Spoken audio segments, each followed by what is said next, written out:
జై శ్రీమన్నారాయణ. ఇంట్లో గృహిణికి ఎప్పుడూ ఆనందం.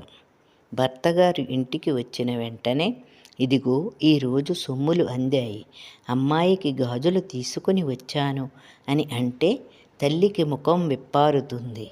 నాకు హారం తేలేదేమీ అని ముఖం ముడుచుకుంటే ఆ తల్లి కాదు.